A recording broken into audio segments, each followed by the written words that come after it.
ये देखिए जी, इस पौधे को आप देख सकते हैं। इस पौधे में सारे के सारे पौधे में छोटे छोटे छिद्र आपको दिखाई दे रहे होंगे, यानी कि सुंडी अपना सारा का सारा काम कर चुकी है।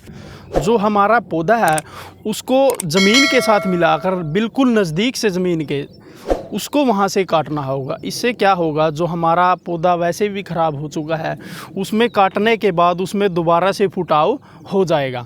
दूसरी बात यह होगी, हमारा जो गन्ने की पत्तियों के नीचे अंडों का समूह होगा, वो अंडों का समूह हमें नष्ट करना होगा। उनको बाहर, खेत से बाहर, या तो हमें मिट्टी में दबा देना होगा या उन पत्तियों को जला देना होगा। नमस्कार साथियों, स्वागत आप सभी का हमारे यूट्यूब चैनल किन डेवलपमेंट में। जैसा कि दोस्तों आप सब लोग जानते हैं, पिछले 10-12 सालों में हमारी अर्ली वैरायटी CO 238 का बहुत ही प्रचार रहा है। लेकिन पिछले हम बात करें लगभग 5-4 सालों की, उसमें सबसे ज़्यादा किसानों को प्रॉब्लम टॉप बोरर की बीमारी दे रही है जी।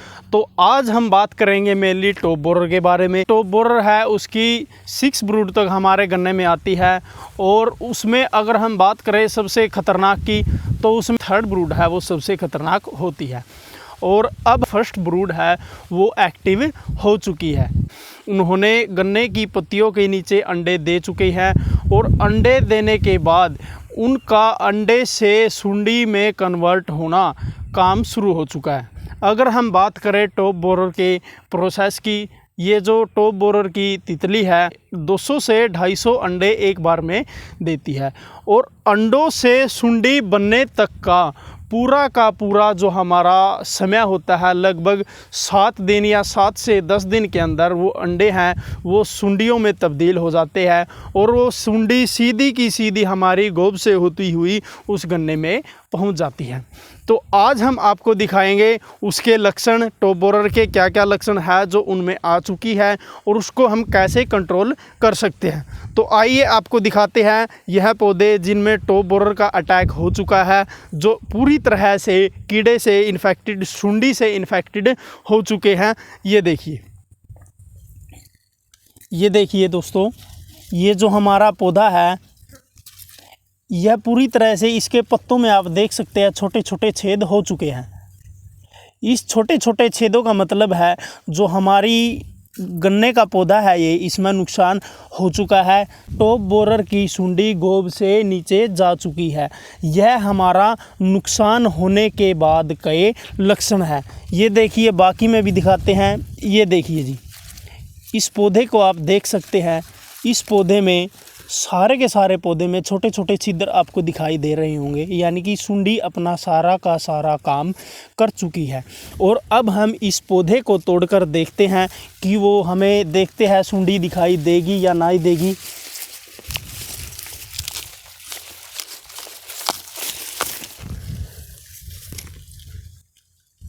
ये देखिए जी, ये हमारा पौधा हमने तोड़ लिया है।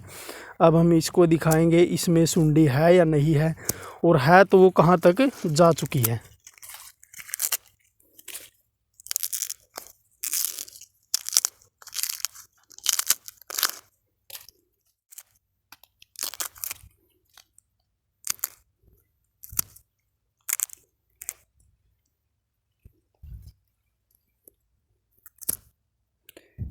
ये देखिए दोस्तों, जैसा कि आप देख पा रहे हो, यह सुंडी अभी भी आपको दिखाई दे रही है। यह बिल्कुल गन्ने की जड़ तक पहुंचती है। इसको निकाल के दिखाते हैं।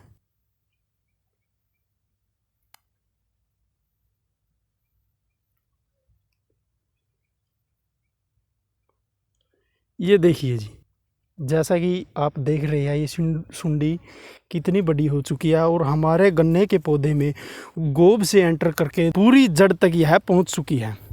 तो अब हम इसके बारे में थोड़ी आपको जानकारी देंगे।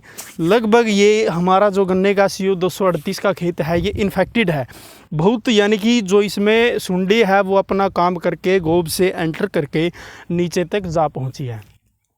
तो अभी से हमें इसे कंट्रोल करना होगा।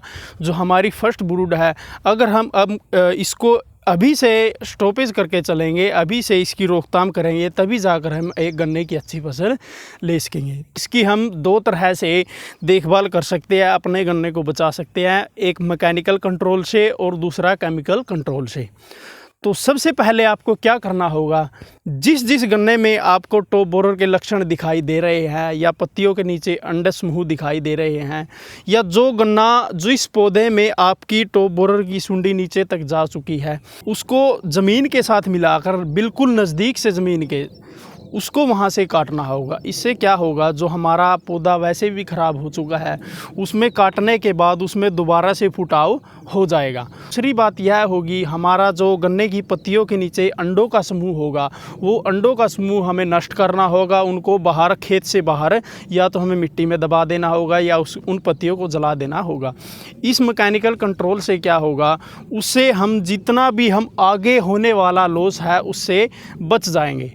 और अगर आपको आपके गन्ने में कुछ ज़्यादा लक्षण दिखाई दे रहे हैं तो आप वजन लेनी होगी 150 ml प्रति एकड़ के हिसाब से, जिसमें हमारा साल्ट होता है क्लोरएंट्रानिलीप्रोल। इस समय का बहुत ही अच्छा साल्ट है।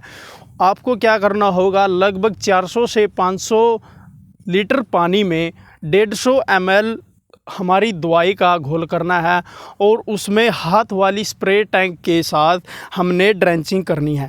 जितनी लाइनें आप देख रहे हैं उनमें आपको सभी किसे ड्रेंच करनी होगी। मान लीजिए जड़ है, इस जड़ के बिल्कुल नज़दीक से आपको ड्रेंचिंग करनी होगी। नॉर्मल स्प्रे नहीं खोलना है, आगे से नोज़ल पंप को खोल के बिल्कुल सीधी पानी की धार लगानी है।